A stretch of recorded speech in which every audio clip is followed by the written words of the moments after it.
ಮೆಣಸಿನಕಾಯಿ ಬೋಂಡ ಮಾಡುವುದು ಹೇಗೆ ಅನ್ನೋ ಬಗ್ಗೆ ತಿಳಿಸ್ತಾ ಇದ್ದೀನಿ.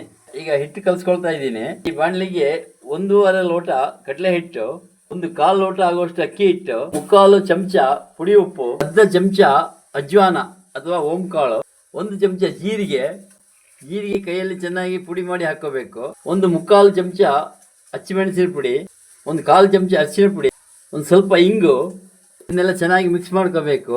1 ಸೌಟು ಬಿಸಿ ಎಣ್ಣೆ, ಇದನ್ನು ಸ್ವಲ್ಪನೇ ನೀರು ಹಾಕಿ ನಾವು ಬೋಂಡದ ಹಿಟ್ಟಿದೆ ತೀರಾ ಗಟ್ಟಿನೂ ಮಾಡ್ಕೋಬಾರ್ದು, ತೀರಾ ನೀರು ಮಾಡ್ಕೋಬಾರ್ದು.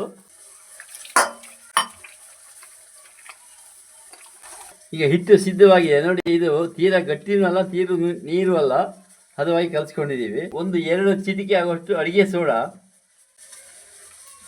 ವೀಕ್ಷಕರೇ, ಈಗ ಹಿಟ್ಟು ಸಿದ್ಧ ಆಗಿದೆ. ಈ ಬೋಂಡ ಮೆಣಸಿನಕಾಯನ್ನು ನಾವು ಈ ಥರ ಸೀಳಿ ಇಟ್ಕೊಂಡಿದ್ದೀನಿ.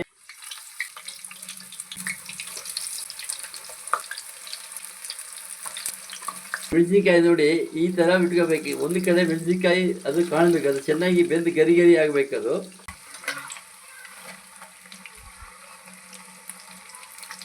ಬೋಂಡ ಸಿದ್ಧ ಆಗಿದೆ ನೋಡಿ, ಎಷ್ಟು ಚೆನ್ನಾಗಿ ಬಂದಿದೆ, ಎಂಥ ಕಲರ್ ಬಂದಿದೆ ನೋಡಿ.